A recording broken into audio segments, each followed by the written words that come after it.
the Jesse Kelly Show. Let's have some fun on a Friday.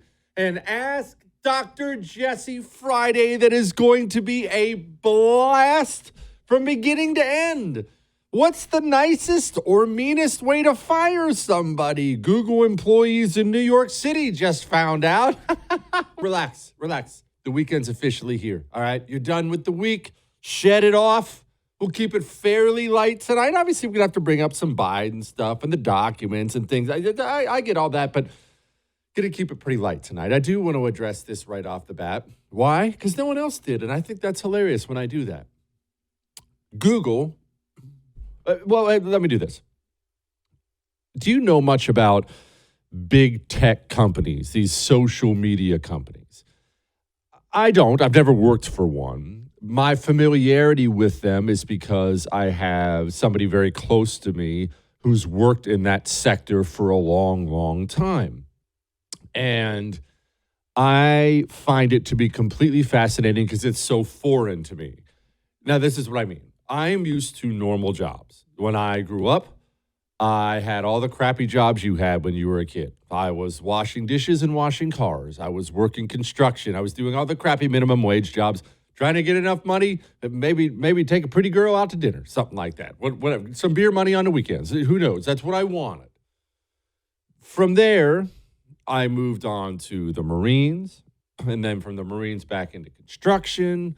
From construction, long way around into RV sales. So I'm used to what I consider to be relatively normal jobs. Show up in the morning, work hard.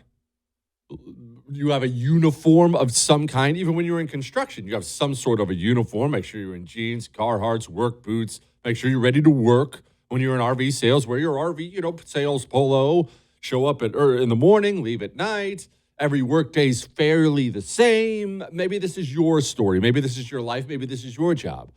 These big tech things are so different. And this is what I mean. I've told you before, this person who works in big tech in my life, they would have times where there was bring your pet to the office. And there was an entire dog park in the office.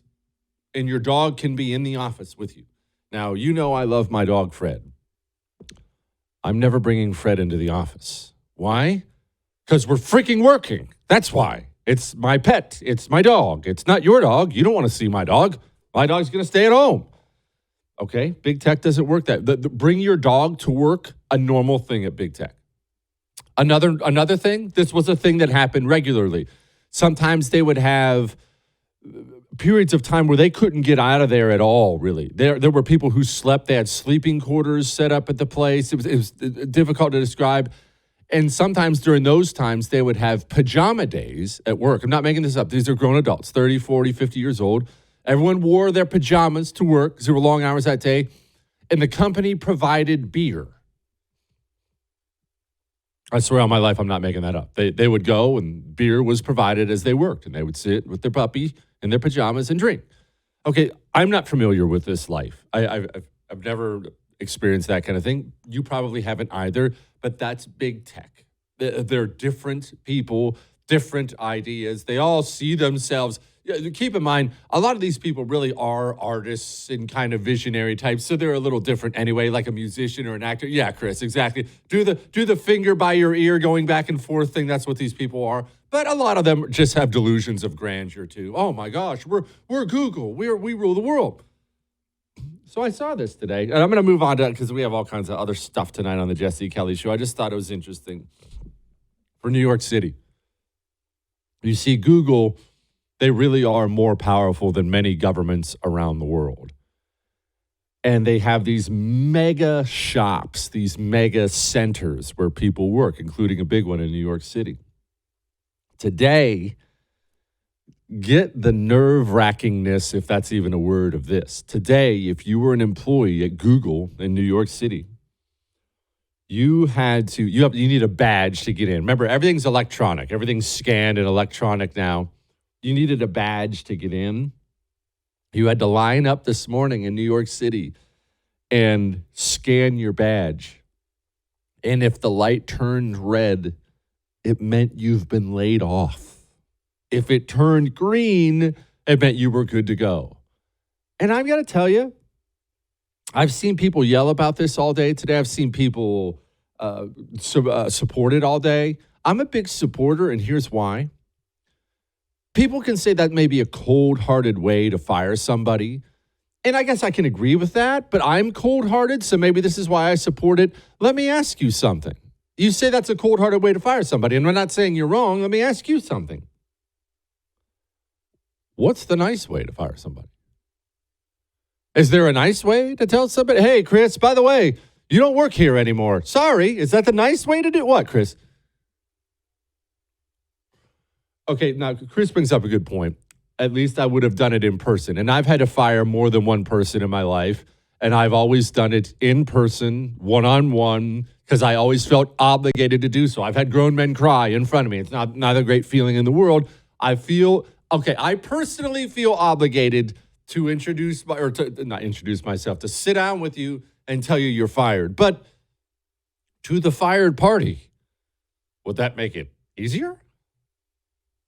If Premier decides, hey, we're tired of getting these complaint phone calls, we're done with the Jesse Kelly show. Don't worry, everything's fine. I'm not going anywhere. But let's say Premier decided we're done. This guy's too much trouble. If they fired me by badge, which I don't have a badge, that'd be cool. I want a badge, Chris, that scans stuff. Why can't we have badges? What? You know what? Forget it. Anyway, if they fired me by badge, or if the suits flew out here and sat me down and said, Jesse, your show sucks. We're going a different direction. Would either one hurt less? I don't think so. I don't think so at all. That's one. Two, I think that's the kind of country, the kind of world we're going to anyway. A world that, I'm not one of these anti-technology people. Let me clarify. I don't know technology, and I hate a lot of it. But I acknowledge that's the way of the world and it's going forward. And I know that I'm behind on it and stuff like that. But I don't lament all aspects of technology. I think a lot of it is really, really wonderful. I will say a big negative on it, though, is it does create a colder society in general. Not just the workplace, a colder society. When you have, quote, human interaction all online, I think that's bad. Human beings are made, and this is from me. You know, this is from Antisocial Jesse, very much introvert Jesse. It's good to go shake someone's hand, to sit down and have lunch or dinner with somebody, give someone a hug. Human beings are made for Okay, Chris, you're not a hugger. Why are you not a hugger? I'm a big hugger. I like hugging people. Sometimes I shake hands. Sometimes I hug. I'm a hug guy. But you know why, Chris? You know why I'm a hug guy? Well, I've never hugged you. Obviously, we're not in the Air Force. But you know why I'm a hug guy? Because I'm outstanding at it. You see, I have these, what, Chris? I have big hands because I'm 6'8", and long arms, meaning I'm champion hugger. I know that it's one of my supreme things. It's one of the really great things I do. So I do that as basically a charitable donation to everybody else.